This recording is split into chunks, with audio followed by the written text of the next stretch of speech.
नमस्कार सभी को। आभार, धन्यवाद जन सरोकार मंच और देवेंद्र जोशी जी मंच और अवसर उपलब्ध करवाने के लिए, जिससे कि आज हम नीरज दहिया जी से मुलाकात करें और उनसे कुछ बातें करें। 22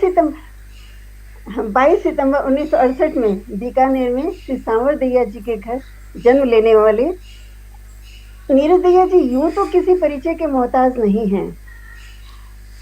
हिंदी और राजस्थानी भाषा में उनका रचना संसार से उनका परिचय देता है। एक शिक्षक के रूप में अपने दायित्वों को पूरी जिम्मेदारी से निभाते हुए एक रंग बिरंगी साहित्य वाटिका का सृजन करना, उनके द्वारा अपनी रचनाधर्मिता के साथ पूर्ण न्याय करना दर्शाता है। आइए मिलते हैं श्री नीरज दहिया जी से और उनके साथ भ्रमण करते हैं उनकी सृजन वाटिका में। जी नीरज दहिया जी, शुरुआत करें प्रश्नों से। जी जरूर। जी,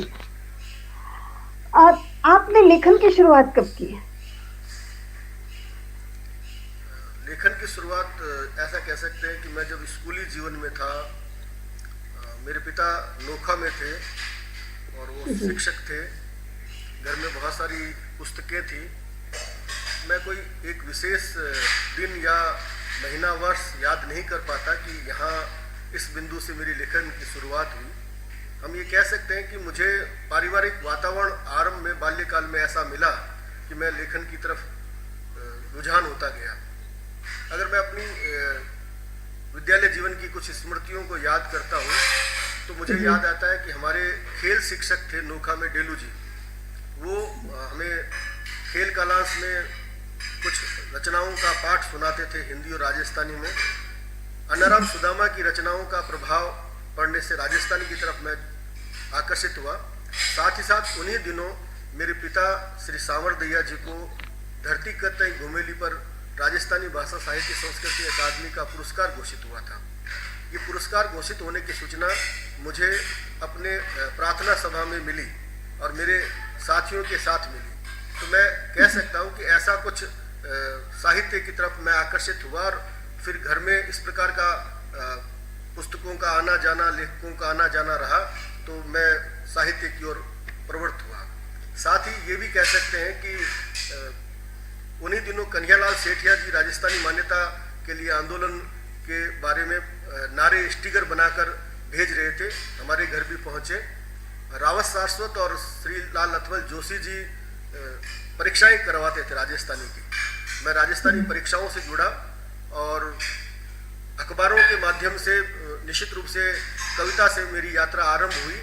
लेकिन वो कौन सी कविता थी, कौन से अखबार थे, संभवतः बीकानेर और जोधपुर से निकलने वाले जो साप्ताहिक पाक्षिक अखबार थे उनमें किसी में मेरी रचना छपी और उसके बाद में ये सिलसिला आगे बढ़ा। जी, आप बहुत ही जाने माने साहित्यकार श्री सांवर दहिया जी के पुत्र हैं। तो जैसा कि अन्य क्षेत्रों में भी होता है कि संतान से उम्मीद की जाती है कि वो अपने पिता के जैसा हो या उससे आगे हो, कुछ ना कुछ बच्चों से उम्मीद रहती है। तो आपके पिता इतने बड़े साहित्यकार थे, तो आप पर भी उनका एक तो कहीं ना कहीं वो दबाव नहीं रहा कि मुझे भी उनसे, उनके बराबर या उनसे बड़ा साहित्यकार बनना है? नहीं, ऐसा तो कुछ मुझे महसूस नहीं होता है। मैं ये कह सकता हूँ कि जब मैं लिखना आरंभ करता था उस समय यात्रा, अगर मैं याद करता हूँ तो लघु कथाओं से मेरी यात्रा आरंभ हुई। तो उस समय जो राजस्थान में हिंदी के लघु कथाकार थे, भारत में जो हिंदू की लघु कथाएं पत्र पत्रिकाओं में आ रही थी, उनसे मेरा परिचय हुआ। फिर हमारे एक लघु कथाकार है महेंद्र सिंह महला, उन्होंने और एक दो और साथी थे जिन्होंने मुझे प्रोत्साहित किया और साथ में ये भी कहा कि आप तो बहुत बड़े लेखक के पुत्र हैं और आपके घर में सीखने सिखाने का बड़ा माहौल रहा है। मेरी कुछ लघु कथाएं मैंने मेरे पिताजी को भी दिखाई। तो निश्चित रूप से जैसे एक शिक्षक अपने कार्यों में लगा रहता है, एक लेखक अपने कार्यों में लगा रहता है, तो मेरी जो रचनाएं थी वो भी उनकी टेबल पर, उनकी तख्ती पर रहती और कुछ वो शब्दों में मात्रिक सुधार करते, कुछ और बताते। इस प्रकार ये आरंभ हुआ सिलसिला हिंदी और राजस्थानी में लघु कथाओं लिखने का। बाद में एक ऐसा दौर आया कि मैं लघु कथाएं लिख रहा था, कुछ पत्रिकाओं में छपने लगी, राजस्थानी पत्रिकाओं में छपने लगी, तो हमारे किसी मित्र ने, साथी ने ये कहा कि ये सांवर दैया जी जो है नीरज दैया के नाम से, अपने लड़के के नाम से लघु कथाएं लिखकर छपवा रहे हैं। मैंने बाद में इस प्रतिक्रिया को बहुत बड़ी प्रतिक्रिया इस रूप में माना कि जब मैं लघु कथाएं लिख रहा था और वो कुछ संशोधन के बाद में या सीधी प्रकाशित हो रही थी, तो उसमें अगर मित्रों को ऐसा लगता है कि एक सांवर दैया जी की लघु कथाएं हैं, तो निश्चित रूप से एक नए लेखक के लिए बहुत बड़ी प्रोत्साहन वाली बात रही। मेरी लघु कथाओं का संग्रह प्रकाशित हुआ राजस्थानी भाषा साहित्य संस्कृति अकादमी बीकानेर के अनुदान के द्वारा। राजस्थानी में पहली पुस्तक प्रकाशित हुई और हिंदी में भी आकाशवाणी में कुछ कविताओं के द्वारा सिलसिला आरंभ हुआ। कहानी आकाशवाणी में पढ़ने गया मैं, साथ ही साथ उन्हीं दिनों युवाणी कार्यक्रम में गीतों भरी कहानी, जैसे इन सारी एक कह सकते हैं कि लेखन की शुरुआत, जैसे कई लेखक बताते हैं कि मेरी पहली रचना इस अमुक पत्रिका में छपी, बहुत बड़ी पत्रिका का नाम बताते हैं, ऐसा मेरे साथ कुछ नहीं है। बहुत सामान्य ढंग से, एक सहज रूप से जिस प्रकार लेखन की शुरुआत होती है उस प्रकार शुरुआत हुई। और कोई बहुत बड़ी सेलिब्रिटी की जैसे अगर मैं इस बात को कहना चाहूँ तो मैं कह सकता हूँ कि जब मैं महाविद्यालय स्तर में था, तीसरे वर्ष का, अंतिम वर्ष का बीएससी फाइनल का विद्यार्थी था, उन दिनों माणक पत्रिका में मेरी पहली कहानी छपी, उसका नाम फफूंदी था। मुझे इतना ही याद है। वैसे देखा जाए तो आपको तो जिसे कहेंगे कि बेस्ट कॉम्प्लीमेंट मिला कि यदि एक इतने शीर्ष के जो साहित्यकार हैं उनके लिए ये कहा जाए कि इन्होंने अपने पुत्र के नाम से रचना को प्रकाशित करवाया है, ये तो सच में बेटे के लिए एक बहुत बड़ा कॉम्प्लीमेंट है।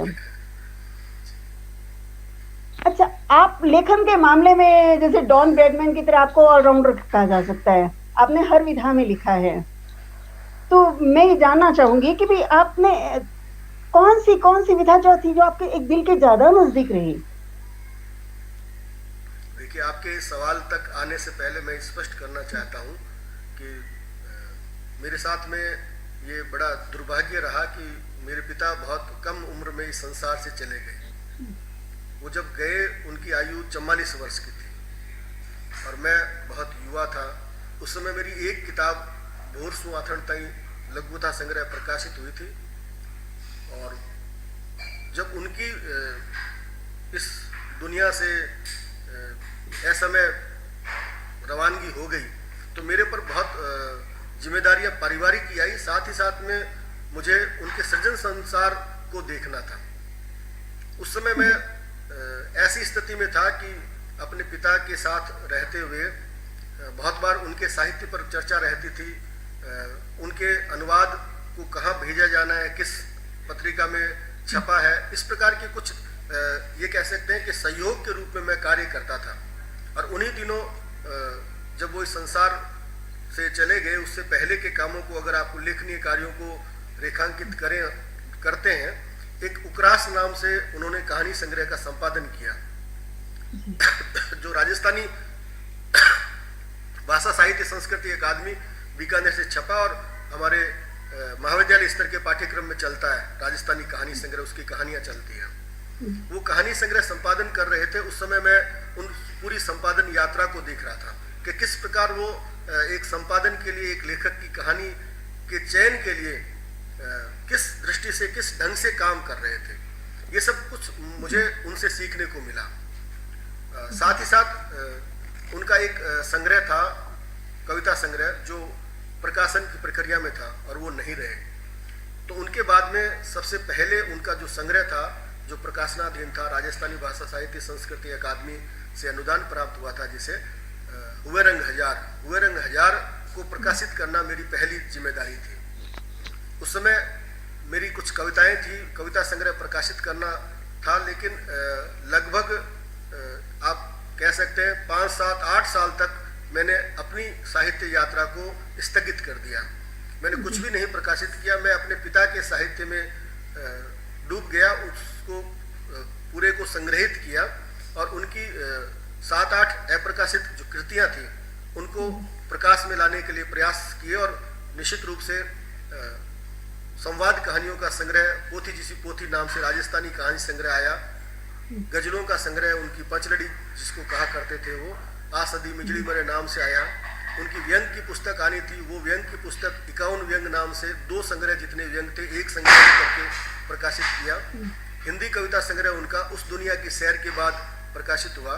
एक उन्होंने जीवन काल में अनिल जोशी गुजराती के बहुत बड़े निबंधकार हुए हैं, उनका साहित्य अकादमी से पुरस्कृत जो निबंध संग्रह है स्टेचू, उनका अनुवाद किया था। उस अनुवाद को प्रकाशन में लाने का प्रयास किया और कुछ ऐसे संघर्ष भी किए जो संघर्ष और कठिनाइयां हैं उनको मेरे द्वारा संपादित पत्रिका नेकचार में देखा जा सकता है।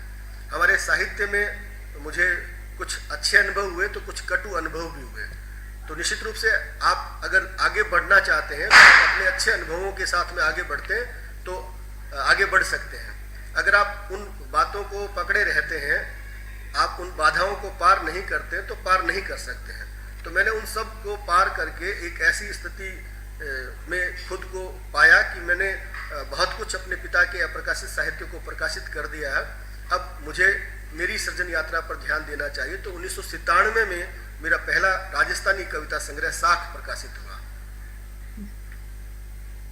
जी। आपने जिक्र किया आपकी संघर्ष यात्रा का, तो कहते हैं ना कि भी सोना भी कसौटी में कसा जाता है, तो वो कसौटी क्या होती है वो भी थोड़ा दर्शक और श्रोता जानना चाहेंगे। तो आप थोड़े से अपने संघर्ष में जीवन के बारे में बताएं, तो उससे थोड़ा आपको जानना और थोड़ा विस्तार से जान पाएंगे हम लोग।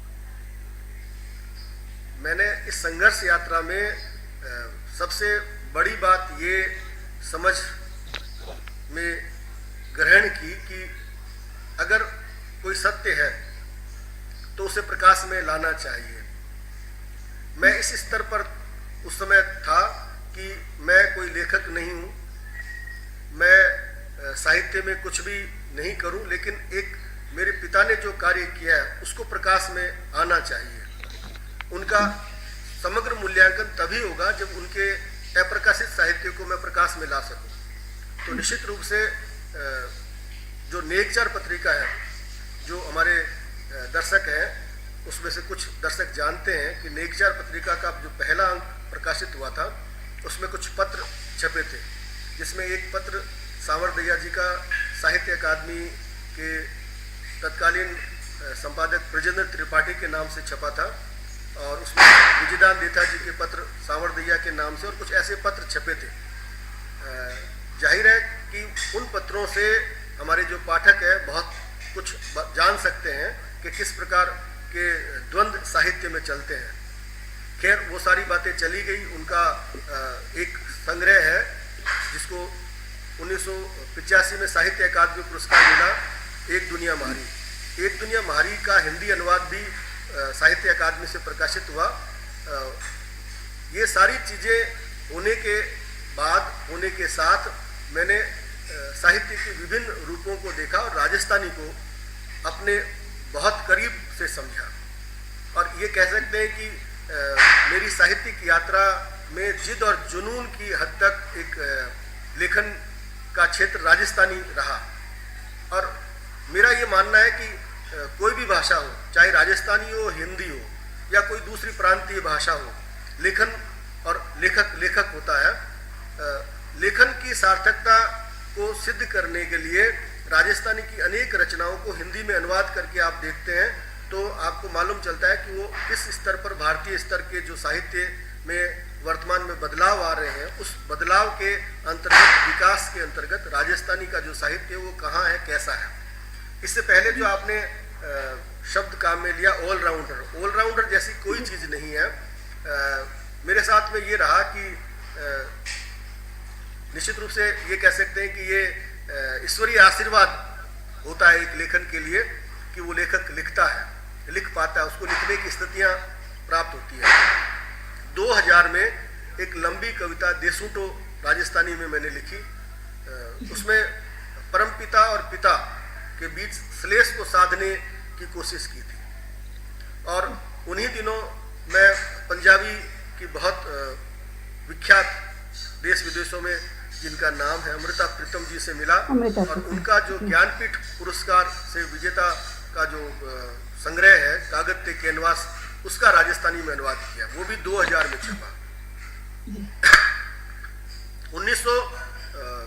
1800 क्षमा करें 1985 में निर्मल वर्मा का कहानी संग्रह कौवे और काला पानी जो है सावरदिया जी के कहानी संग्रह एक दुनिया हमारी के साथ पुरस्कृत हुआ था। मैं उन दिनों स्टेट लाइब्रेरी में बहुत सारी पुस्तकें पढ़ता था और बहुत सारे हिंदी, राजस्थानी और भारतीय भाषाओं के लेखकों से मैंने परिचय प्राप्त करने की, उनसे और अधिक गहराई से साहित्य को जानने का प्रयास किया। इसी क्रम में मैंने पाया कि निर्मल वर्मा हिंदी ही नहीं पूरे भारतीय स्तर पर और वैश्विक स्तर पर एक बेजोड़ कहानीकार है। तो उनकी कहानियों का राजस्थानी में अनुवाद किया कागलो और काला पानी नाम से, जो साहित्य अकादमी नई दिल्ली से प्रकाशित हुआ। 2002 के करीब की बात है, उसका प्रकाशन किया गया। ये जो मैंने कहा कि राजस्थानी साहित्य हिंदी में आना चाहिए, ये बात आरंभ से मैंने महसूस की। इसी के अंतर्गत हमारे राजस्थान के बहुत वरिष्ठ कवि मोहन आलोक जी है, उनका साहित्य अकादमी से पुरस्कृत संग्रह गय गीत है, उसका हिंदी अनुवाद साहित्य अकादमी से प्रकाशित हुआ गय गीत नाम से। तो ये इस प्रकार की जो लेखन यात्रा है, आरंभ में कविता से, लघु कथा से और अनुवाद से आरंभ हुई, संपादन से आरंभ हुई। नेकचार नाम से पत्रिका के बेमुश्किल 3 अंक प्रकाशित हुए, लेकिन उन 3 अंकों का जिक्र आज हमारे मित्र करते हैं। राजस्थानी पत्रकारिता के इतिहास में उनकी चर्चा की जाती है, तो ये मेरे लिए गर्व की बात है। सिर्फ 3 ही अंक प्रकाशित हुए, इसका क्या कारण रहा? पत्रिका प्रकाशित करना बड़ा कठिन काम है, चाहे उस समय की बात लें चाहे अब की बात लें। वैसे राजस्थानी में और हिंदी में भी आजकल जिस प्रकार की प्रकाशन की स्थितियां बदल गई हैं, वो बड़ी विचित्र स्थितियां हैं। देखने में बहुत अच्छा लगता है कि एक लेखक की किताब आती है, लेकिन उसमें क्या संघर्ष है, कितना संघर्ष है, क्या कुछ चल रहा है। हमारे बहुत सारे मित्र परिचित हैं। राजस्थानी में जो कहते हैं कि कान चाहे सीधे पकड़े या हाथ घुमाकर पकड़े, जो कान पकड़ने की बात है वो प्रकाशन जगत में लेखक का कान पकड़ा जाता है, और ऐसी स्थितियां जो संभवतः दूसरी भाषाओं में या अंग्रेजी साहित्य के लिए कही जाती है कि किताबें बहुत सारी बिकती हैं। हमारे प्रकाशक मित्र अक्सर कहते हैं किताबें बिकती नहीं है। तो सारी किताबें नहीं बिकती है, कुछ किताबें बिकती है। किताबें बिकने के लिए लेखक और पाठकों को भी प्रयास करना चाहिए, समाज की भी एक अपनी जिम्मेदारी होनी चाहिए। चूंकि लेखक भी समाज का एक अंग है, तो लेखक की भी जिम्मेदारी है कि वो इस प्रकार का लेखन करे जो कुछ बिकने वाला हो और कुछ सृजनात्मक भी हो। अगर हम इस प्रकार कहेंगे कि बिकने वाला लेखन करे, तो ये भी एक आपत्तिजनक बात होगी कि बिकने वाला और नहीं बिकने वाला किस प्रकार फैसला करेंगे।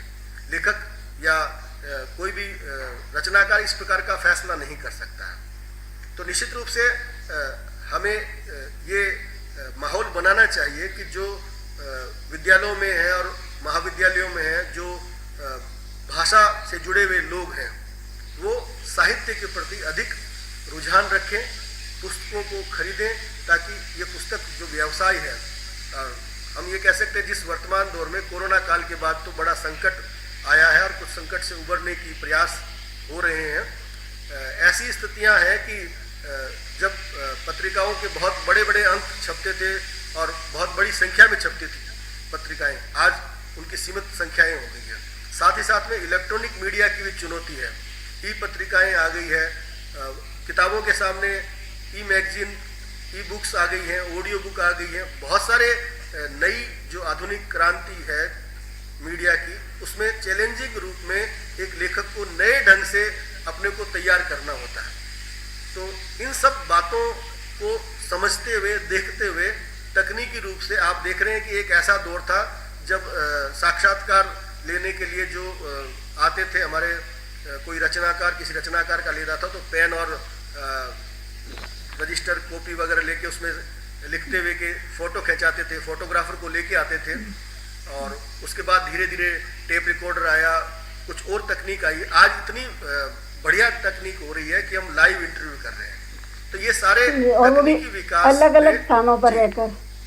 बिल्कुल अलग अलग स्थानों पर बैठकर हम एक दूसरे के सामने सीधी बातचीत हो रही है, और हमारे दर्शक भी इसमें जुड़ रहे हैं, देखने वाले भी जुड़ रहे हैं। तो ये पूरा का पूरा जो बदलाव आया है, इस बदलाव के मद्देनजर बहुत सारे परिवर्तन साहित्य में हुए हैं। उन परिवर्तनों को स्वीकार करना पड़ेगा।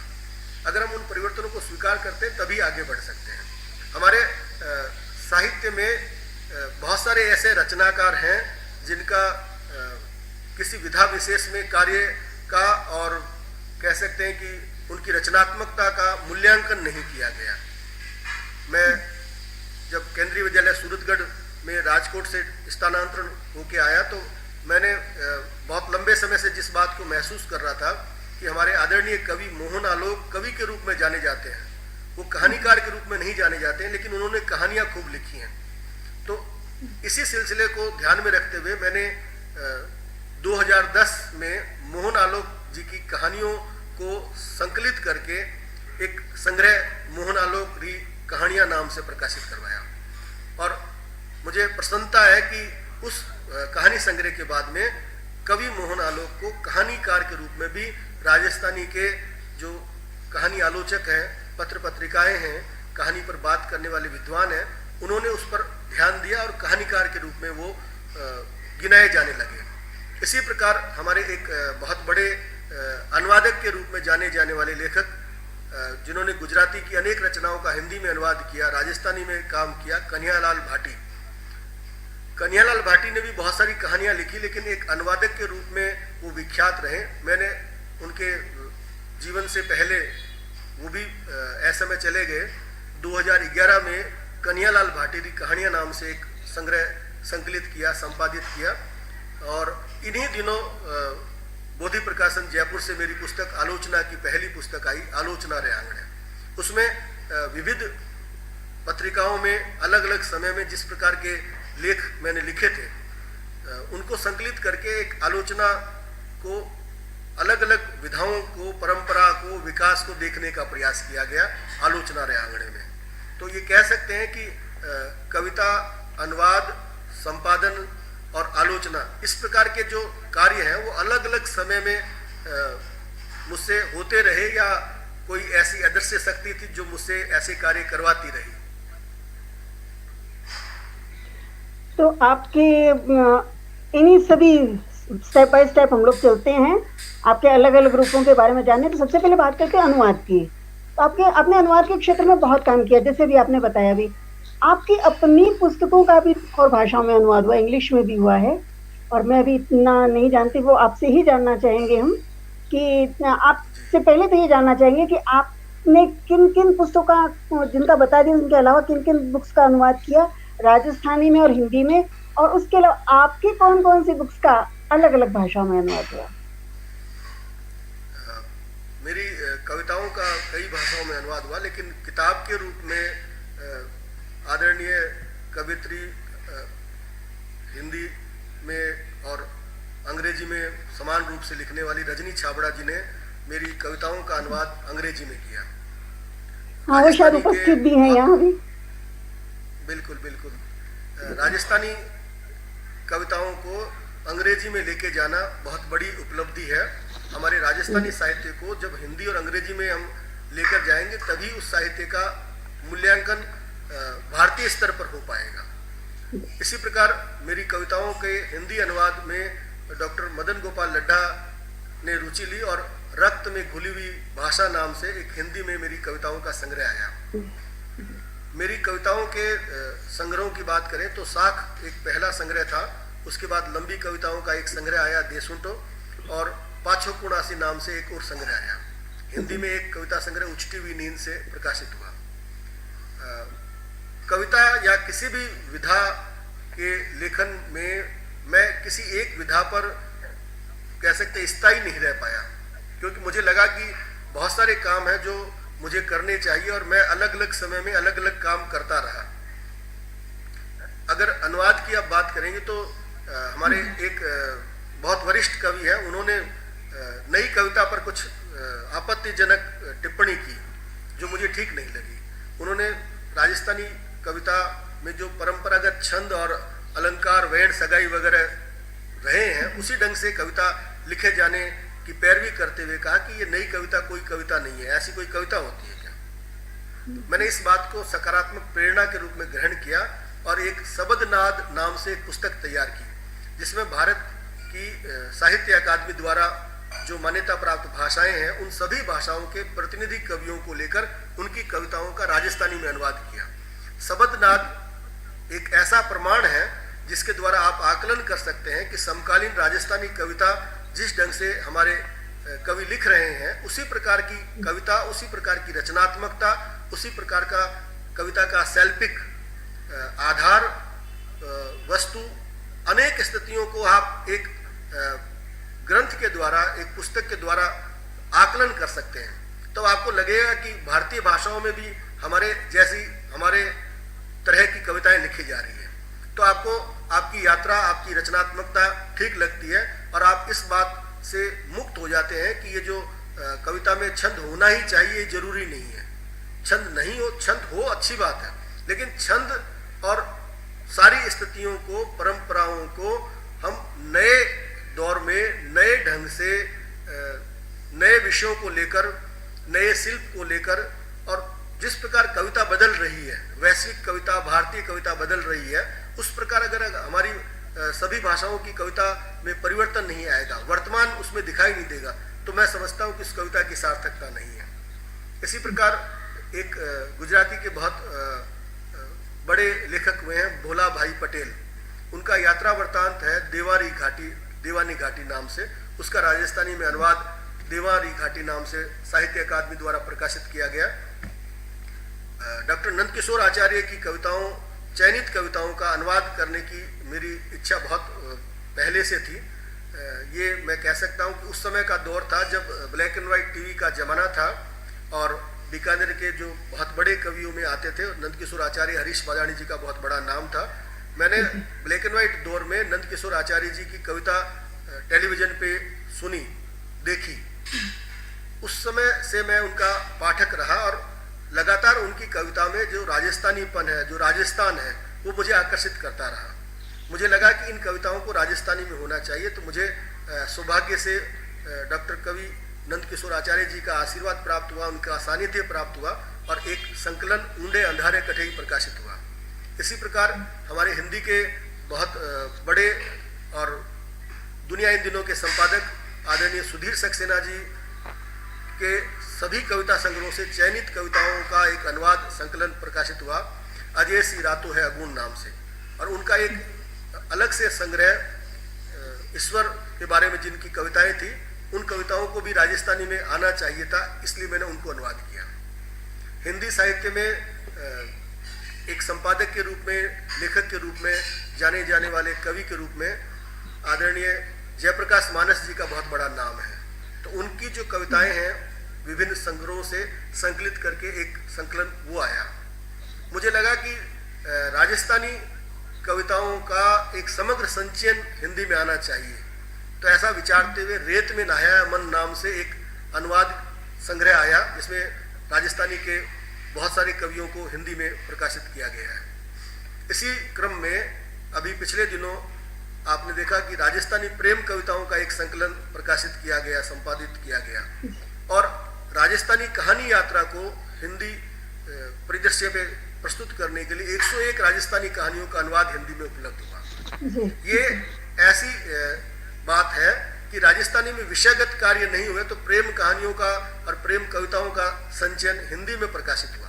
तो अब आज की तारीख में अगर हम भारतीय भाषाओं का तुलनात्मक अध्ययन करते हैं या हिंदी के माध्यम से, बहुत सारे ऐसे प्रदेश हैं जो राजस्थानी से तुलनात्मक अध्ययन करना चाहते हैं, तो राजस्थानी भाषा सबको नहीं आती है। उसके लिए जरूरी है कि राजस्थानी का साहित्य हिंदी में उपलब्ध हो, अंग्रेजी में उपलब्ध हो। अगर हिंदी और अंग्रेजी में साहित्य उपलब्ध होगा तभी वो दूसरी भारतीय भाषाओं में अनुदित हो सकेगा। तभी राजस्थानी और तुलना जब करेंगे सारे भारतीय साहित्य की, तब एक भारतीय साहित्य का स्वरूप हमारे सामने आएगा। भारतीय साहित्य का अभिप्राय केवल हिंदी का साहित्य नहीं है। मेरा मानना है कि हमारे भारत की सभी प्रांतीय भाषाओं के साहित्य से योग द्वारा जो प्रतिफलन आता है, जो परिदृश्य सामने आता है, वो भारतीय साहित्य है। तो इस प्रकार एक लंबी यात्रा चली जिसमें अनुवाद की कई पुस्तकें प्रकाशित हुई और उसका मूल मतलब यही था कि अनुवाद किसी का भी हो, जो रचना बेहतर है, अच्छी है, उसका अनुवाद होना चाहिए और वो रचना किसी दूसरी भाषा में जाएगी तो ऊपर राजस्थानी लिखा रहेगा उसमें। तो राजस्थानी लिखा रहना ही एक सबसे बड़ा मेरे लेखक का संतोष है कि हमारी भाषा की रचनाएं अलग अलग भाषाओं में प्रकाशित होगी तो निश्चित रूप से राजस्थानी को अपना स्थान मिलेगा, लोग जानेंगे उसके बारे में कि ये जो इतनी समृद्ध भाषा है, जिसका प्राचीन और आदिकाल जिसको कहा गया है वो बहुत समृद्ध है, मध्यकाल बहुत समृद्ध है, तो आधुनिक साहित्य भी राजस्थानी का भारतीय भाषाओं में कमतर नहीं है। उस अगर कई बार हमारे मित्र बात करते समय कहते हैं कि बहुत साहित्य आगे है पीछे है, और आगे और पीछे कहना एक अलग बात है और उसको आप प्रमाण के रूप में जाने समझे और उसके बाद में उसको कहें तो ज्यादा अच्छा बेहतर रहता है, मैं ऐसा मानता हूं।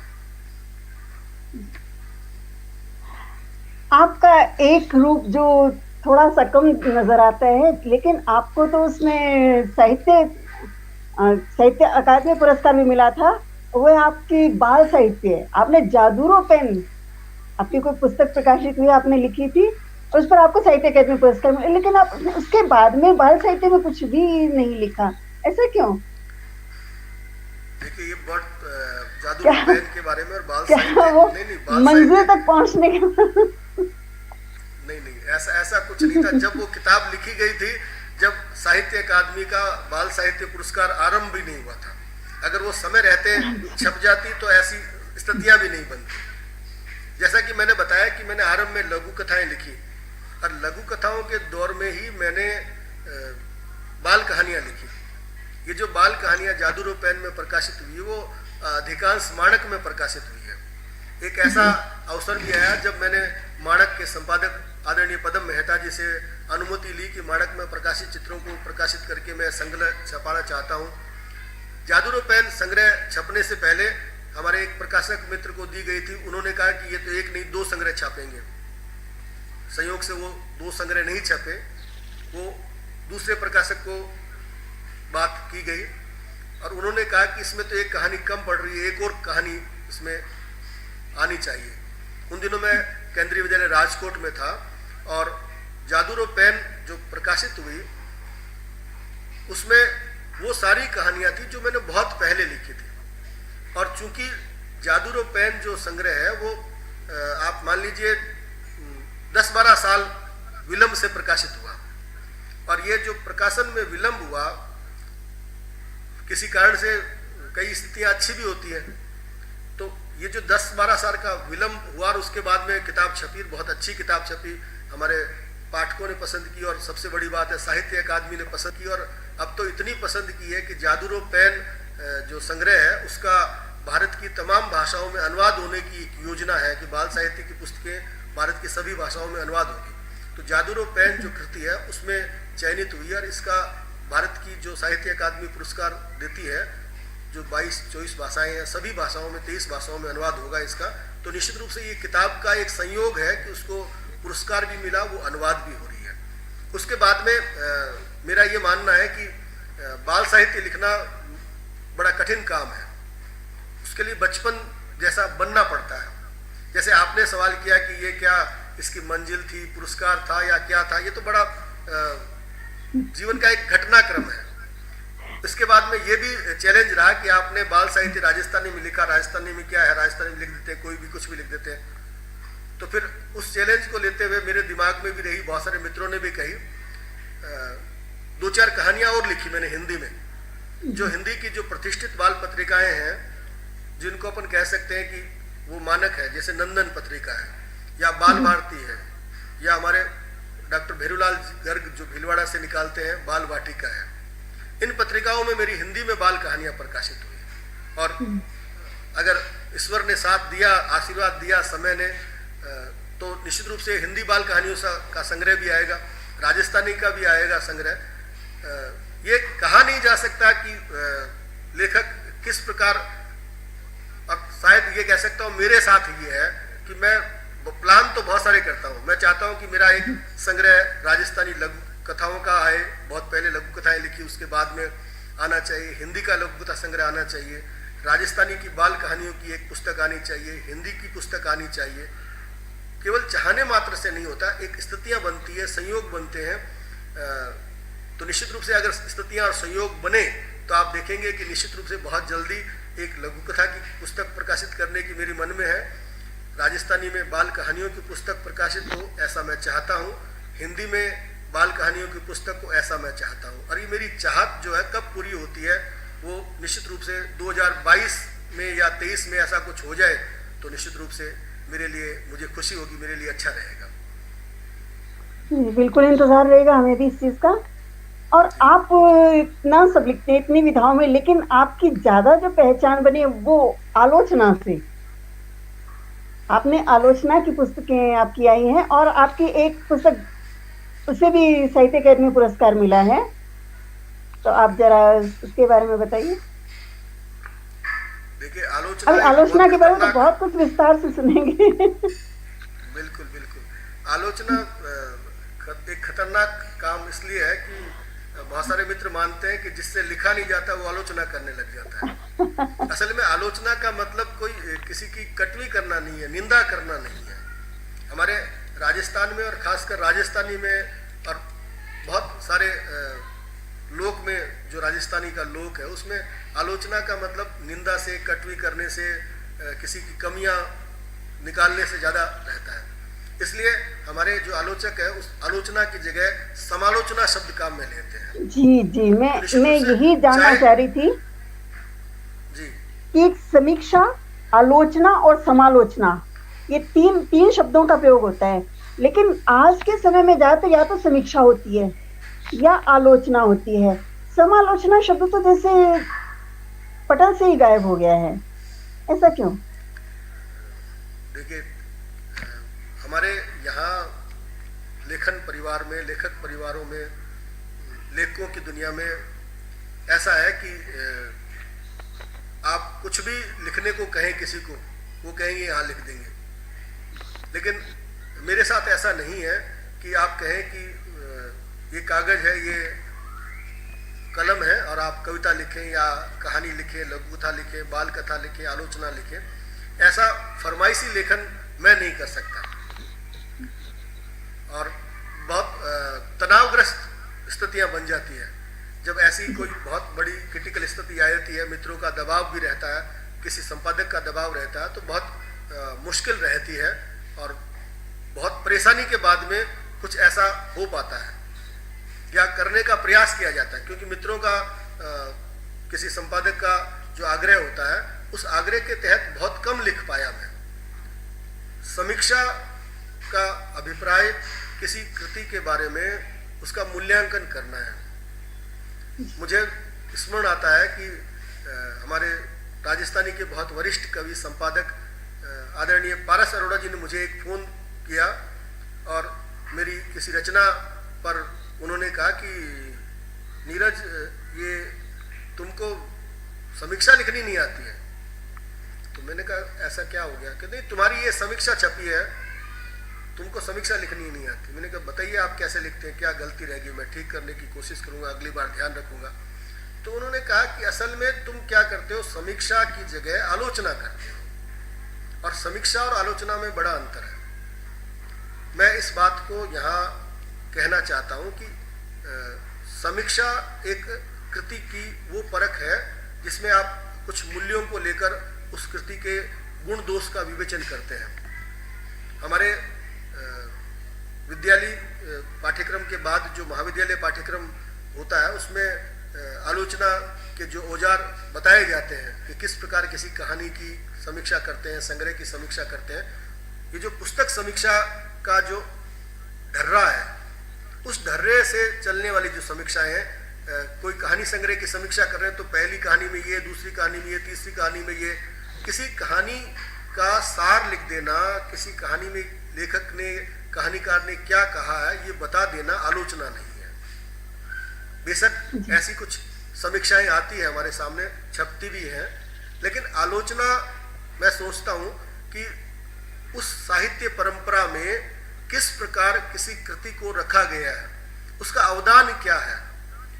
लेखक अपने परंपरा में आधुनिकता के इस दौर में आज तक जो साहित्य लिखा गया है, जो दूसरे लेखक लिख रहे हैं, उसका जो तुलनात्मक अध्ययन है, विवेचना करता है और अपनी कुछ मान्यताएं रखता है, उसको ढूंढता है, उस रचना की उपादेयता ढूंढता है समाज के लिए, साहित्य के लिए, साहित्य विकास के लिए, वो कुछ आलोचना होती है।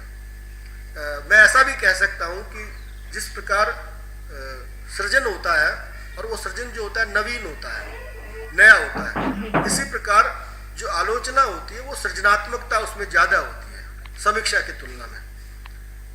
एक आलोचक को चाहिए कि वो जब आलोचना करता है तो सभी बातों को भूलकर उस कृति पर केंद्रित हो जाए, क्योंकि रचनाकार के बारे में बहुत सारी धारणाएं होती हैं जो आलोचना को प्रभावित करती है, आलोचक को प्रभावित करती है, संबंध प्रभावित करते हैं।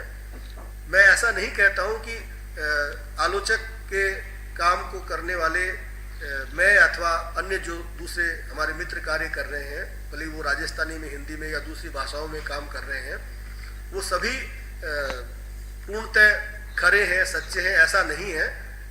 कुछ जगह कुछ न्यूनताएं भी हैं, लेकिन वो नहीं होनी चाहिए। और जब वो नहीं होती है और उस ढंग से आलोचना चलती है तो वो निश्चित रूप से याद रखी जाती है, उसकी पहचान बनती है।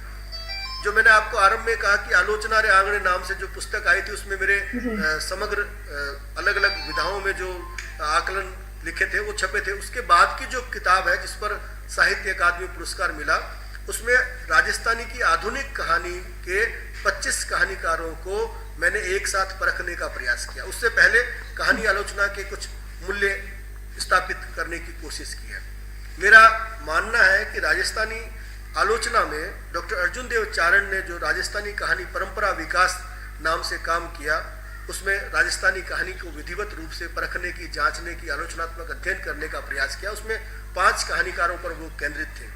उस कृति की चर्चा इस को लेकर की गई कि इसमें 5 कहानीकार है जो छूट गए, जिनके नहीं थे, उन पर चर्चा की गई। और जब मैंने 25 कहानीकारों पर ऐसी किताब तैयार की बिना हासिल पाई, जिसको साहित्य अकादमी पुरस्कार मिला, उसमें 25 कहानीकारों को आप उदाहरण के रूप में देखें, लेकिन देखा यह जाता है कि जिनकी आलोचना उसमें की गई है, मतलब जिस रचनाकार के कृतित्व को, कहानी कला को विवेचित किया गया है, वो निश्चित रूप से खुश होते हैं, और जिनको किसी कारण से उसमें रह गए हैं वो अपेक्षा करते हैं। तो मेरा ये मानना है कि हमारे दूसरे रचनाकार, दूसरे जो आलोचना में जुड़े हुए साथी हैं, वो उन रचनाओं का मूल्यांकन करें। एक नई किताब आनी चाहिए।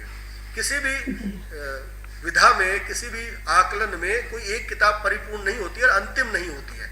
जो कुछ मैंने कह दिया वो अंतिम नहीं है। मेरे साथ में अनेक रचनाकार, आलोचक इस यात्रा को देखेंगे, तब एक समग्र मूल्यांकन सामने आएगा।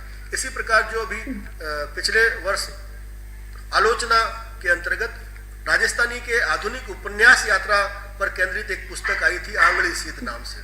तो कहानी और उपन्यास का समग्र विवेचन इन 2 पुस्तकों में हमको मिलता है। और कहानी आलोचना की आरंभिक पुस्तक के रूप में हम ये कह सकते हैं कि यात्रा जो है डॉक्टर अर्जुन देव चारण आरंभ करते हैं, उसका एक दूसरा पड़ाव जो है बिना हासिल पाई है, लेकिन ये अंतिम नहीं है। इसके लिए और अधिक कार्य करने की आवश्यकता है। उपन्यास पर कार्य हुआ है, लेकिन ये अंतिम नहीं है। बहुत सारे उपन्यासकार इसमें रह गए हैं, उन पर भी कार्य होना चाहिए। तो मेरा ये मानना है कि हम सब मिलकर जिन जिन क्षेत्रों में हमको लगता है कि कमी है, उस पर बात करें। और होता अक्सर ये है कि आलोचना में जिस रचनाकार के बारे में कुछ न्यूनताएं बताई जाती है, कुछ संकेत किए जाते हैं। आंगली सीध का मतलब ये हम सीध कर रहे हैं, कुछ चीज को दिखा रहे हैं, तो वो जो चीज है उसमें वो नाराज हो जाते हैं। आलोचना सहन करने की जो शक्ति है या क्षमता है, वो हमारे रचनाकारों में होनी चाहिए। मुझे आलोचना में काम करते हुए कुछ ऐसे दुखद अनुभव भी हुए कि मेरे मित्र जो थे, बहुत आदरणीय थे, करीबी थे, वो नाराज हो गए और उनकी नाराजगी अब तक बरकरार है। जबकि मैंने बहुत सम्मान के साथ में उनके सम्मान को बरकरार रखते हुए उनकी रचनात्मकता पर बात कही है। मैं अब भी उनका सम्मान करता हूँ, आगे भी सम्मान करता रहूँगा, लेकिन जो बात मैंने लिखी है वो कह सकते हैं कि 10 बार मन में जांच करके लिखी है और मैं उस पर सहमत हूँ, अडिग हूँ। अगर आप कोई तार्किक बात तर्क से करते हैं तो मैं मानने को तैयार हूँ। अगर मैंने कुछ चूक की है, समझने में भूल की है, तो उसको सुधारा जा सकता है, बताया जा सकता है, बजाय इसके कि आप किसी बात को लेकर एक गांठ बांध लें। तो हमारे आलोचना में और गांठ बांधने वाले बहुत सारे लोग हैं, इसलिए आलोचना में काम करना बड़ा कष्टप्रद होता है, लेकिन करना जरूरी है, इसलिए करना चाहिए और मैं कर रहा हूँ, करता रहूँगा। हिंदी में मैंने सुना है आपने अपनी आलोचना पुस्तक में सांवरदैया जी की कहानी भी ली है, तो ये भी बहुत बड़ी बात है कि जब आप उनकी कहानी ले सकते हैं तो आपत्ति होनी ही नहीं चाहिए। उनकी जिस तरह से आपने कहानी ली। बिल्कुल बिल्कुल, मैंने ऐसा कहा भी है कि जब जी। मैं आलोचक के रूप में अपने पिता सांवरदैया का मूल्यांकन करता हूँ, तब भी एक रचनाकार के रूप में करता हूँ। अभी जो सांवरदैया की चयनित राजस्थानी कविताओं का एक संचयन चयन अनुवाद हिंदी में प्रकाशित किया है, आप उसकी भूमिका देखेंगे तो मैंने सब तरह की जो उनकी कविता में उतार चढ़ाव है उनको संकेतित किया है, वहाँ पे बताया है। इसी प्रकार हिंदी में हमारे राजस्थानी रचनाकारों का मूल्यांकन होना चाहिए। इस सिलसिले में आदरणीय बुलाकी शर्मा जी के पूरे समग्र साहित्य पर बुलाकी शर्मा के सृजन सरोकार नाम से पुस्तक मेरी प्रकाशित हुई, मधु आचार्य के सृजन सरोकार नाम से पुस्तक प्रकाशित हुई, आदरणीय ओम पुरोहित कागज जी के रचनाक्रम को लेकर कागद की कविताई नाम से प्रकाशित हुई। तो राजस्थानी रचनाकारों का मूल्यांकन हिंदी माध्यम में भी होना आवश्यक है। अंग्रेजी में भी राजस्थानी रचनाकारों पर, राजस्थानी के साहित्य पर, समकालीन साहित्य के बदलते स्वरूप पर भी लिखा जाना चाहिए, तभी हमारे राजस्थानी साहित्य का सही मूल्यांकन हो सकेगा, एक दृष्टि मिल सकेगी। अब मेरा एक प्रश्न आपसे ये था कि जैसे किसी साहित्यकार को उसकी रचना के लिए पुरस्कार या सम्मान मिलता है तो उससे कहीं ना कहीं उसका उत्तरदायित्व कुछ बढ़ जाता होगा ना, या उससे कोई फर्क पड़ता है उसके लेखन पर, उसकी रचनाओं पर? रचनाओं पर, लेखन पर कुछ नहीं फर्क पड़ता है, लेकिन जिम्मेदारी बढ़ जाती है।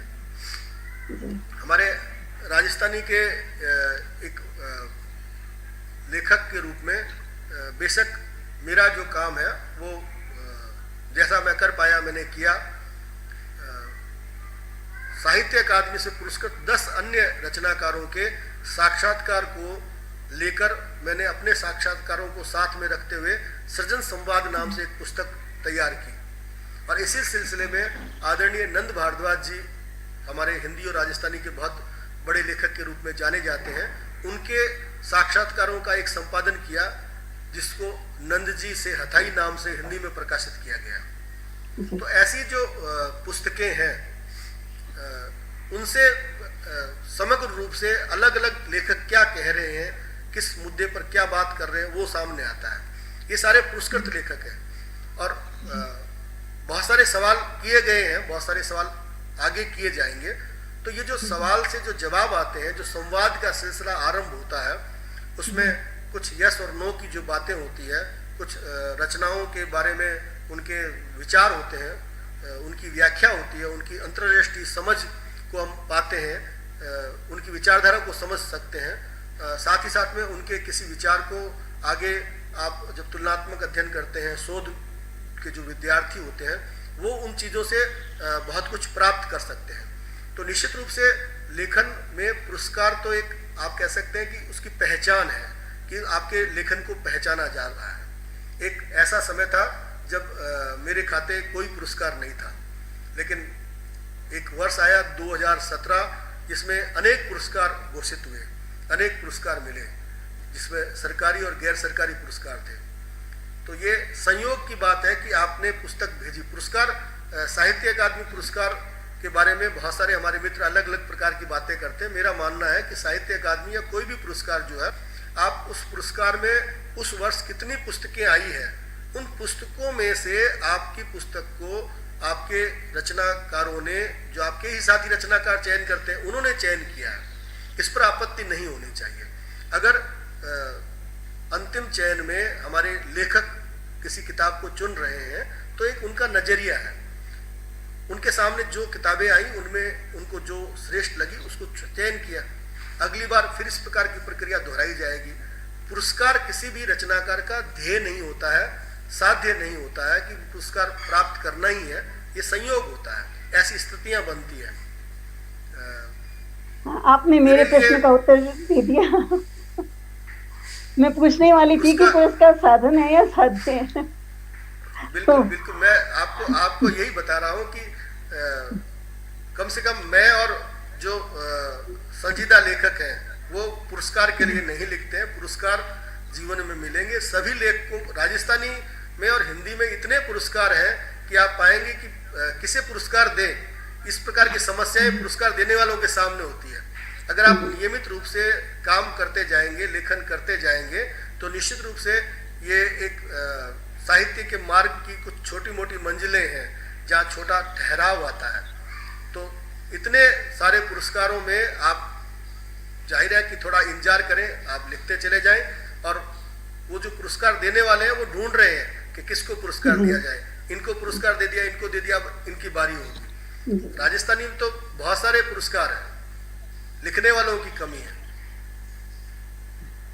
हाँ, अभी थोड़ी देर पहले हम बात कर रहे थे अभी बुक्स लोग पढ़ते कम हैं, पुस्तकों का इतना मूल्यांकन नहीं कर पाते हैं। तो मैं इस पुरस्कार की जहाँ बात है तो उससे थोड़ा सा उसको जोड़ के पूछना चाहूंगी कि किसी पुस्तक को जब पुरस्कार मिल जाता है तो क्या उसके बाद उस पुस्तक की वैल्यू या प्राइस, दोनों ही चीजें आ रही, वैल्यू और प्राइस दोनों चीजें, क्या उसमें कोई फर्क पड़ता है? देखिए, पुरस्कार से पहले भी वो किताब वैसी थी जैसी पुरस्कार के बाद है। एक पुरस्कार जब किताब पर जुड़ जाता है तो लोगों का ध्यानाकर्षण जाता है।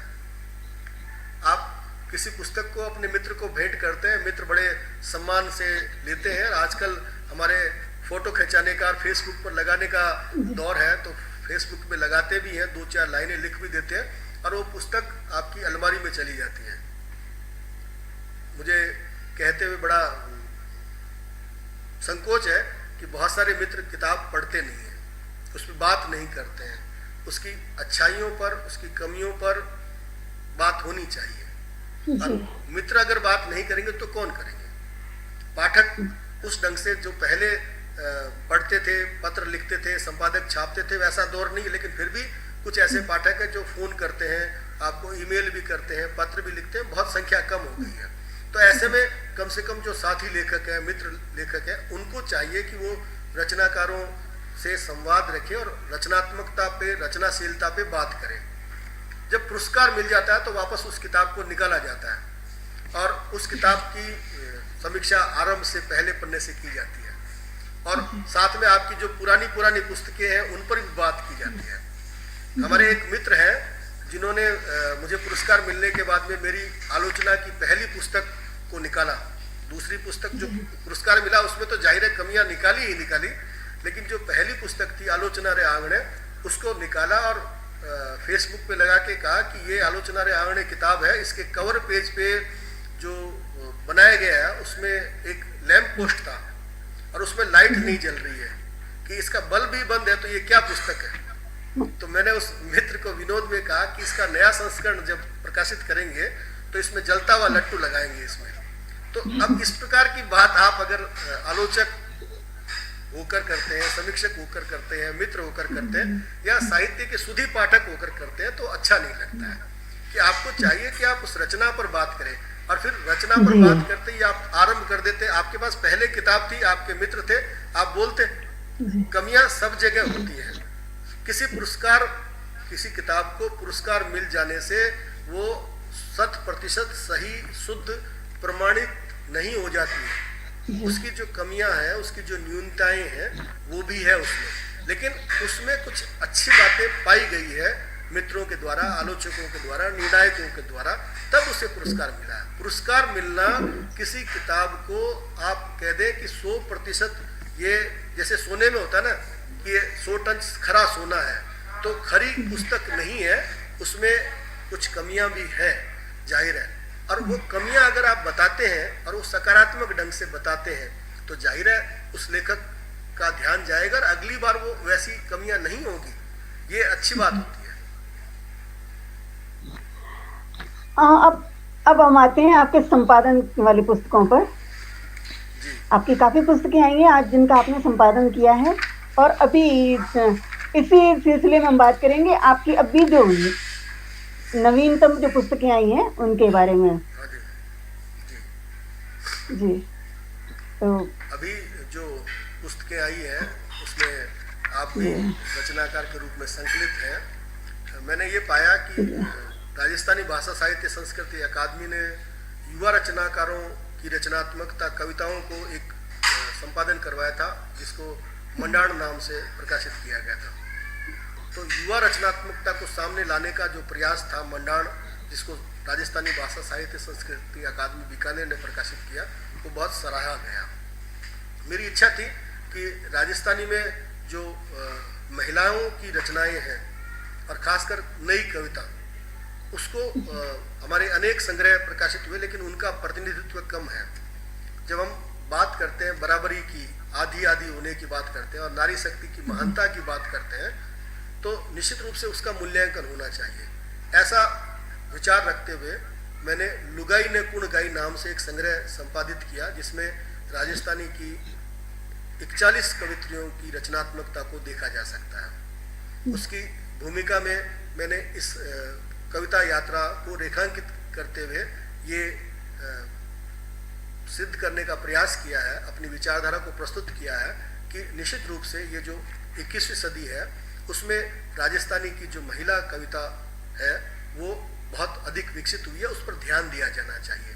ये ध्यान देने का एक काम है। इस प्रकार के अनेक काम होने चाहिए और आगामी जो भी संकलन निकलता है राजस्थानी का संपादित या और दूसरे संग्रह आते हैं, आलोचना के आते हैं, तो उसमें इन कवित्रियों पर भी बात होनी चाहिए। इसी प्रकार जो प्रेम कविताओं और प्रेम कहानियों की बात मैंने की, तो विषयगत कविताओं और कहानी और कविताओं को लेकर इस प्रकार का कोई काम राजस्थानी में नहीं हुआ। हिंदी में काफी काम हुए हैं, तो ये एक शुरुआत थी राजस्थानी में जो मैंने की। और अभी आपकी निकट भविष्य की क्या योजना है? अभी आपने एक नया ग्रुप बनाया है, कुछ और नया कुछ करने वाले हैं, उसके बारे में भी मैं चाहूंगी यही थोड़ा सा परिचय मिल जाता तो। बिल्कुल बिल्कुल। देखिए, हर इंसान थोड़ा थोड़ा स्वार्थी, थोड़ा थोड़ा लालची होता ही है जैसे में। योजनाएं बहुत सारी है, मेरे पास भी है, मेरे मित्रों के पास भी है और होनी भी चाहिए। जब आपके पास में कोई योजना होगी, कोई मंजिल होगी, कोई सोच होगा, कोई टारगेट होगा, तभी आपका कुछ कार्य होगा। ये जो काम किए उसके साथ में एक बहुत बड़ा महत्वपूर्ण काम राजस्थानी कहानी पर केंद्रित हमारी अपने मैथिली के बहुत बड़े कहानीकार है प्रदीप बिहारी, उनके संपादन में अंतरंग नाम से एक पत्रिका निकलती है। उनका राजस्थानी कहानी अंक अभी आया है, तो वो हिंदी साहित्य में भारतीय भाषाओं के अनुवाद को छापने वाली पत्रिका है, एक महत्वपूर्ण पत्रिका है। उसमें राजस्थानी का अंक आना एक बहुत बड़ी बात है। इसी प्रकार हमारे मित्र गंगानगर के कृष्ण कुमार आसू हैं, उन्होंने सृजन कुंज पत्रिका से एक हिंदी साहित्य में, हिंदी पत्रकारिता में एक बहुत बड़ा हस्तक्षेप किया है। एक पत्रिका का मुकाम है, नाम है, उन्होंने कई अंक निकाले हैं। उसी सिलसिले में उनसे निवेदन किया गया कि राजस्थानी के बारे में भी हमें कुछ काम करना चाहिए। जो पत्रिकाएं राजस्थान से निकलती है, कम से कम उन्हें तो राजस्थानी साहित्य को प्रकाश में लाना चाहिए। तो निकट भविष्य में सृजन कुंज के कवितांक, राजस्थानी कवितांक को प्रकाशित करने की योजना है। और इस प्रकार की कुछ और योजनाएं जिसमें हमारे निबंधों को और राजस्थानी साहित्य के आलोचनात्मक समग्र परिदृश्य को समझने के लिए कुछ ऐसी पुस्तकें होनी चाहिए। डॉक्टर आयदान सिंह भाटी हमारे बहुत बड़े राजस्थानी के प्रख्यात कवि हैं, उन पर आलोचनात्मक कार्य चल रहा है। निश्चित रूप से वो किताब अगर इस 2022 में आ जाए तो बहुत अच्छी बात रहेगी। किसी भी कवि और उसकी रचनात्मकता, उसकी रचनाशीलता को, उसकी रचना यात्रा को समझने में समय लगता है और समय लगना भी चाहिए, समय देना भी चाहिए, तभी उस बारे में हम कुछ ढंग से कह सकते हैं। कुछ कविताएं ऐसी होती है जिसमें हम कुछ पंक्तियों को लेकर, कुछ अंश को लेकर बात कर सकते हैं, लेकिन कुछ कविताएं ऐसी होती है जिसमें समग्र रूप से उनमें कुछ कहा जाता है। उनको किसी अंश के रूप में, बहुत छोटे अंश के रूप में हम कहीं उसको प्रस्तुत करके उस ढंग की बात नहीं कर सकते हैं। तो आलोचना के सामने भी कई प्रकार की चुनौतियां होती हैं। प्रत्येक रचनाकार को समझने के लिए, जानने के लिए, आलोचना को अपने बंधे बंधाए मानकों को, अपनी रूढ़ मान्यताओं को लादे नहीं रखना चाहिए। मेरा मानना है कि आलोचक और आलोचना को एक रचनाकार को समझने का विनम्र प्रयास करना चाहिए। तो उस विनम्र प्रयास में आपको नए ढंग से सोचना होता है। जब एक आलोचना की पुस्तक या कोई भी पुस्तक समाप्त हो जाती है तो मैं शून्य पर आ जाता हूँ और फिर से वापस नए ढंग से नए ग्राफ में गति करता हूँ, वापस चिंतन करता हूँ और कुछ कर पाता हूँ तो मैं सोचता हूँ कि मैंने कुछ काम किया है। और ये मेरे कुछ कर पाने का या नहीं कर पाने का आकलन जो है, जो मित्र हैं, जो साथी रचनाकार है, लेखक है, जो पत्रिकाओं में समीक्षाएं प्रकाशित होती है या जो मित्रों से संदेश वार्ता होती है, उससे मालूम चलता है। तो निश्चित रूप से कई योजनाओं के साथ में अनुवाद की योजनाएं, संपादन की योजनाएं, कुछ लेखन की योजनाएं, जैसे मैंने कहा कि बाल साहित्य की पुस्तकें आए, लघु कथा की पुस्तक आए, कहानी संग्रह भी आ सकता है। तो सारी चीज़ें आ सकती है, आएगी, लेकिन मूल रूप से जो आलोचक की छवि है, कोई एक छवि नहीं है। मैं ये मानता हूँ कि राजस्थानी और राजस्थान और साहित्य जो है मेरा घर है, और इस घर में जहाँ जो कुछ मुझे लगता है कि मुझे ये कुछ करना चाहिए, मैं करने का प्रयास करता हूँ। इसी सिलसिले में मैंने अनुवाद किया, संपादन किया। जब मूल कविता मैं लिख नहीं पाता, वैसी मानसिकता में नहीं होता हूँ, तो रचनाएं पढ़ता हूँ, तो जो अच्छी रचनाएं लगती है उनको अनुवाद करके अपने पाठकों तक पहुँचाने का प्रयास करता हूँ। आपके शब्दों में मैं सुनना चाहूंगी कि अनुवाद है क्या? एक किसी रचना को हमने किसी भाषा में शब्दशः उसको ट्रांसलेट कर दिया, जैसे हम स्कूल में जब पढ़ते हैं तो किसी हिंदी अनुवाद करो, या अनुवाद कुछ और है? बहुत अच्छा सवाल है नीलम जी आपका, कि अनुवाद को राजस्थानी में जो कहते हैं ना, अनुसृजन कहते हैं। असल में सृजन जो है उसके पीछे चलना और उस पीछे चलकर उसको पकड़ना, वो अनुसृजन है। अनुवाद भी सृजनात्मक हो सकता है। अनुवाद उस रचना में गहरे डूबकर आप उस रचना को एक भाषा से दूसरी भाषा में ले जाते हैं, और हर एक रचना का अनुवाद करना संभव भी नहीं होता है। राजस्थानी की अनेक रचनाएं ऐसी है जिनको अनुवाद करते समय बहुत पहले ही मुझको हाथ जोड़ देने पड़े कि नहीं, मैं अनुवाद नहीं कर सकता हूँ, या किसी रचना को आरंभ किया और उसके बीच में आकर मैंने हाथ जोड़ दिए कि नहीं, ये संभव नहीं होगा अनुवाद करना। तो निश्चित रूप से चैलेंजिंग काम है। अनुवाद हर किसी का रचना का नहीं हो सकता है। ये अनुवाद कोई ऐसा नहीं है कि आप अनुवाद के लिए कोई पंक्ति या कोई कविता, कोई रचना लें और जैसे गूगल ट्रांसलेशन करता है, कुछ का कुछ कर देता है, मशीनी अनुवाद होता है वो। तो ऐसा अनुवाद नहीं होता है। ऐसे अनुवाद के पक्ष में मैं नहीं हूँ। अनुवाद असल में सृजनात्मक आनंद की बात है। अगर किसी रचना को आप अनुवाद करते हैं और आपको आनंद आता है, आपको उस पूरे अनुभव में, कवि के अनुभव में उतर कर एक अपनी भाषा में उसको वापस क्रिएशन करते हैं, आप वापस सृजनात्मक होते हैं, तो वो अनुवाद होता है। जैसा कि मैंने आपको बताया कि ब्लैक एंड व्हाइट टीवी के दौर में जब मैं बहुत छोटा था, तब मैंने डॉक्टर नंद किशोर आचार्य की कविता को सुना, उनसे प्रभावित हुआ, उसके बाद में उनका पाठक रहा। बाद में उनकी राजस्थान से संबंधित कविताओं में और हिंदी कविताओं में भी राजस्थानी रंग देखते हुए मेरी इच्छा रही कि मैं उनकी कविताओं का एक चयनित संग्रह तैयार करूं। वो मैंने किया। या सुधीर सक्सेना जी को पढ़ते हुए लगा कि मुझे इनकी कविताओं का अनुवाद करना चाहिए। जयप्रकाश मानस जी को पढ़ते हुए किया। ऐसे नाम केवल 2-4 नहीं है, बहुत सारे हैं। सब काम संभव नहीं होते हैं, तो इसलिए मैंने कुछ अन्य कवियों की छुटपुट कविताएं अनुवाद की, कुछ कहानियां अनुवाद की। अनुवाद करना मेरे लिए आप कह सकते हैं कोई इस प्रकार का काम नहीं है कि भाई ये मुझे करना ही है। कुछ ऐसे काम भी लिए चैलेंजिंग रूप में, जैसे अपने ओम गोस्वामी जी डोगरी के बहुत बड़े लेखक हैं, और उनकी जो कहानियां हैं वो हिंदी में भी लिखते हैं, वो डोगरी में भी लिखते हैं। लाजवाब कहानियां हैं, बहुत बड़े व्यापक स्तर की कहानियां लिखते हैं। औपन्यासिक फलक की कहानियां हैं। उनकी एक किताब है सोने विचड़ी नाम से, मैंने उनका राजस्थानी में अनुवाद किया। तो अनुवाद के लिए मैंने पहले उस रचनाकार को, उस किताब को आत्मसात किया। उसके बाद में जब मेरी इच्छा हुई कि इसको इस भाषा में लाना चाहिए, मैं ला सकता हूँ, मैं स्वयं को सक्षम पाता हूँ, तभी मैं उस क्षेत्र में प्रवेश करता हूँ। अनुवाद निश्चित रूप से शब्द से अनुवाद करना नहीं है। अनुवाद के लिए आपका एक लेखक का मन, कवि का मन, कहानीकार का मन, आलोचक का मन भी अनुवादक के पास होना चाहिए।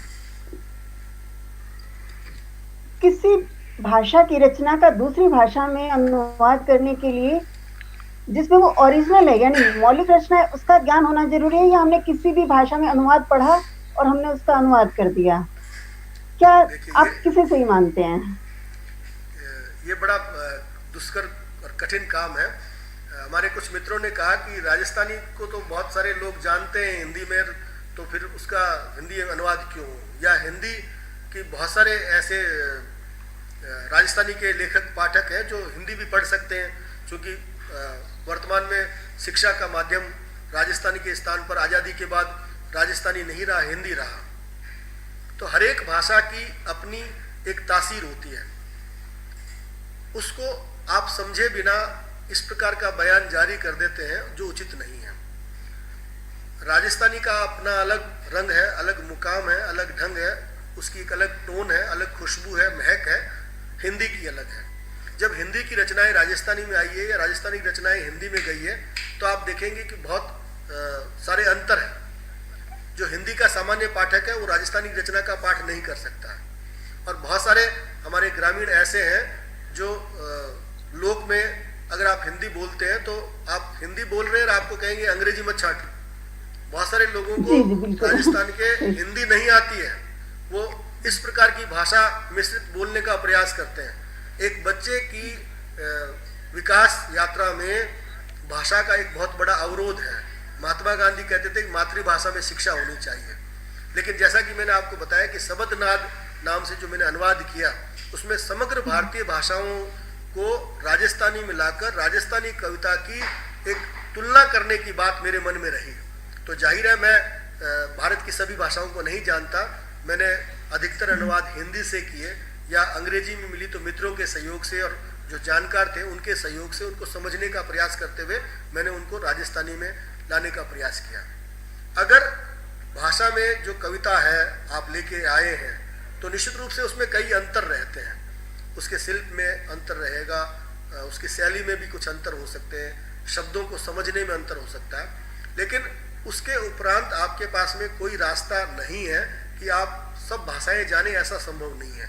तो जैसा कि मैंने कहा कि राजस्थानी को अलग अलग भारत की भाषाओं में अनुवाद के माध्यम से पढ़ने के लिए, समझने के लिए हमको समर्थ अनुवादक चाहिए।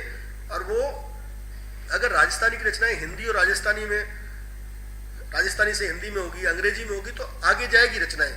इसी प्रकार भारतीय भाषाएं जो हमारी क्षेत्रीय भाषाएं हैं उनकी हिंदी में उपलब्धता होने से हम दूसरी भाषाओं में ला सकते हैं। तो ये जो तुलनात्मक अध्ययन का काम है, अपनी स्थिति को जांचने परखने का काम है, ऐसा ही संभव होता है। तो निश्चित रूप से हमें ऐसे समर्थ अनुवादों की जरूरत है जो मूल भाषा को जानते हो।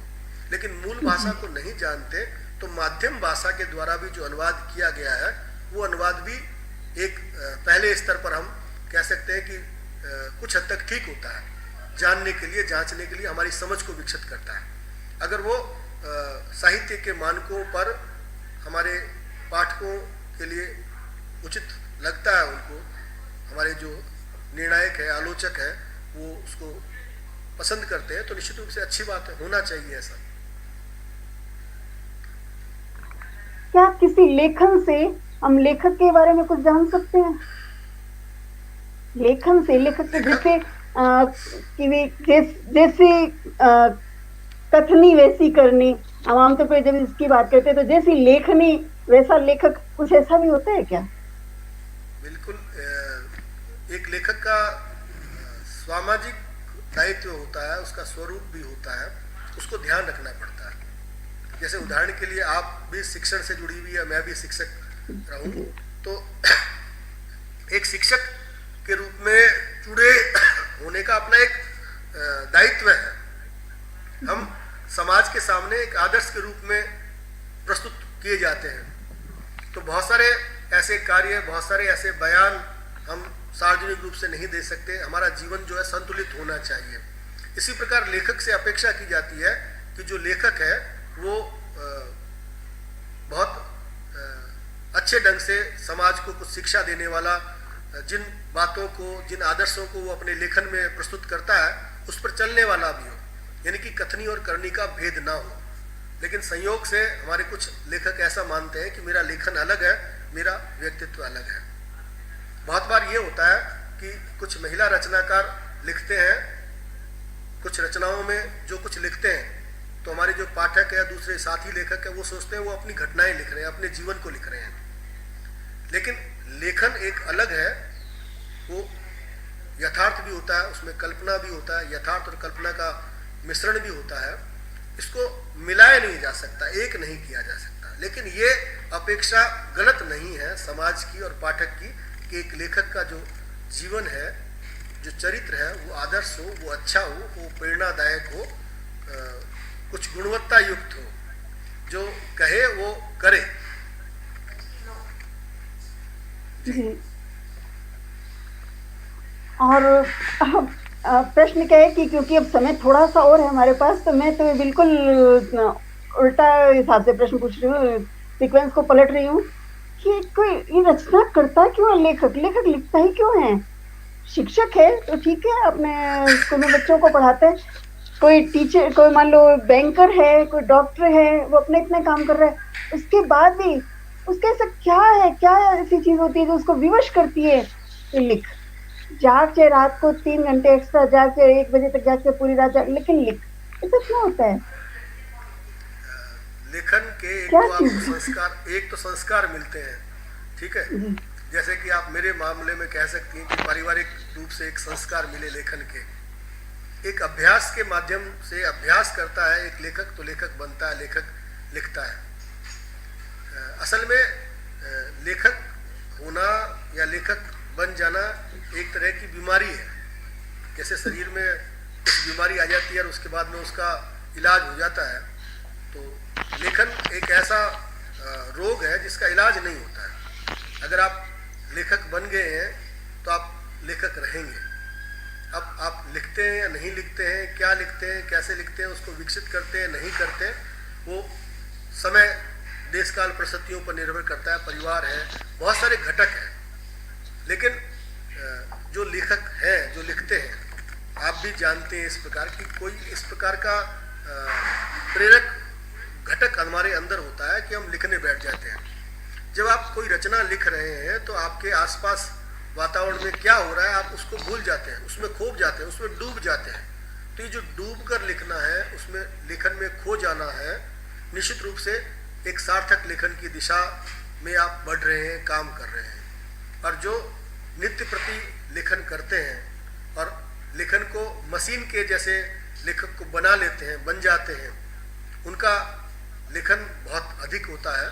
लेकिन क्षमा करें कि लेखन में आप लेखन के साथ साथ में गुणवत्ता की भी आपको पहचान करनी होती है।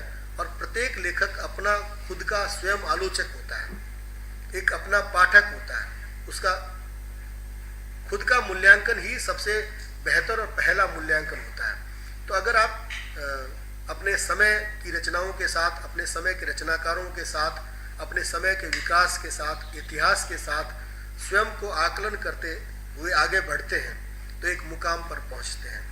अगर नहीं बढ़ते हैं उस मुकाम तक तो आप निश्चित रूप से अपने स्थान पर कदम ताल करते हैं, आप कहीं आगे नहीं बढ़ते। आपको लगता है कि आप चल रहे हैं, लोगों को भी लगता है कि आप चल रहे हैं, लेकिन आप अपनी मंजिल की दिशा में, आगे की दिशा में गति नहीं करते हैं। तो लेखन में ये स्वयं का आकलन, आत्म आकलन या किसी आलोचक के द्वारा जो आकलन होता है वो लेखक को आगे बढ़ाने के लिए, लेखन को आगे बढ़ाने के लिए होता है और वो होना चाहिए, उसको स्वीकार किया जाना चाहिए। किसी की आलोचना के बारे में कबीरदास जी ने बहुत पहले कहा था, निंदक नियर राखी आंगन कुटी छवाए। तो ऐसे निंदकों को, ऐसे आलोचकों को, ऐसे मित्रों को हमारे पास में रखना चाहिए जो हमारी कमियों की तरफ संकेत करते हैं, ताकि हम उसमें सुधार करें और हम आगे बढ़ें। हमारी गतिशीलता को, हमारी गति को बताने वाले, नापने वाले, दिशा देने वाले ऐसे लोग ही होते हैं। अब नीरज जी, वैसे तो बहुत सारे प्रश्न आपसे पूछे जा सकते हैं, लेकिन एक प्रश्न और पूछना चाहूंगी जी जी जी, कि पूछिए। हम लोगों के तो एक दिन में 24 घंटे होते हैं, जी आपके एक दिन में कितने घंटे हैं? क्योंकि मैंने देखा है कि आप बहुत मेहनत करते हैं, बहुत काम करते हैं। अभी जब आपकी ये बुक्स आ रही थी राजस्थानी प्रेम कविताओं वाली और लुगाई ने कुण गाई, तो उसमें आपका काम इतना स्पीड से हो रहा था कि आपको दिन में यदि रचनाएं भेजी हैं तो शाम तक वो एकदम तैयार होके कौन से पृष्ठ पर आएंगे ऐसे सेट होकर पहुंच जाती थी। आपके दिन में कितने घंटे हैं? बिल्कुल सबके 24 घंटे ही होते हैं। जैसा कि मैंने कहा कि आपका जो कार्य के प्रति समर्पण है, लगन है, कार्य करने के लिए आपको समय निकालना पड़ता है। अगर मैं शिक्षक के रूप में कार्य कर रहा हूँ तो जब मैं अपने विद्यालय में होता हूँ तो मैं केवल शिक्षक होता हूँ, लेखक बाद में होता हूँ। जब मैं घर परिवार में होता हूँ तो मैं अपने घर परिवार में जो रिश्ते हैं उनके रोल में रहता हूँ। अगर मैं पति हूँ, पिता हूँ, तो उस रोल में रहता हूँ। परिवार के उस रोल में रहना बहुत ज़रूरी होता है। इन सब कामों को करते हुए आप लेखन के लिए, अपनी रुचि के लिए समय निकालते हैं और वो काम करते हैं।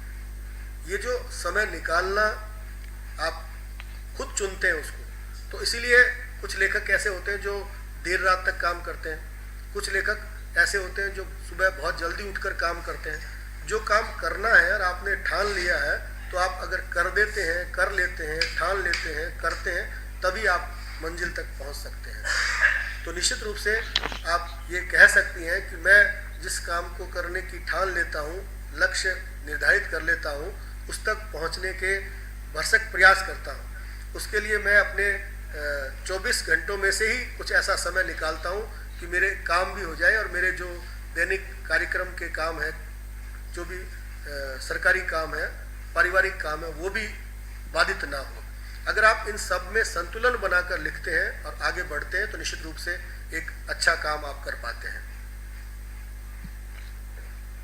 बहुत बहुत धन्यवाद नीरज जी। आज आपको थोड़ा बहुत जानने का अवसर मिला और मैं उम्मीद करूंगी जन सरोकार मंच में फिर से और अवसर दे, हम फिर से मिलें और आपके कुछ और नए रूप जो आपके साहित्य की बहुत कम ही जान पाई, बहुत कुछ जानना है अभी। अभी आपकी नई रचनाएं भी आने वाली हैं, नई बुक्स आने वाली हैं, तो उन पर हम विस्तार से बात कर सकें। और अभी विदा लेते हैं। जी धन्यवाद जी नीलम जी, आपका बहुत बहुत धन्यवाद और जन सरोकार मंच टोंक का बहुत बहुत धन्यवाद। धन्यवाद। बहुत बहुत धन्यवाद आप सभी का।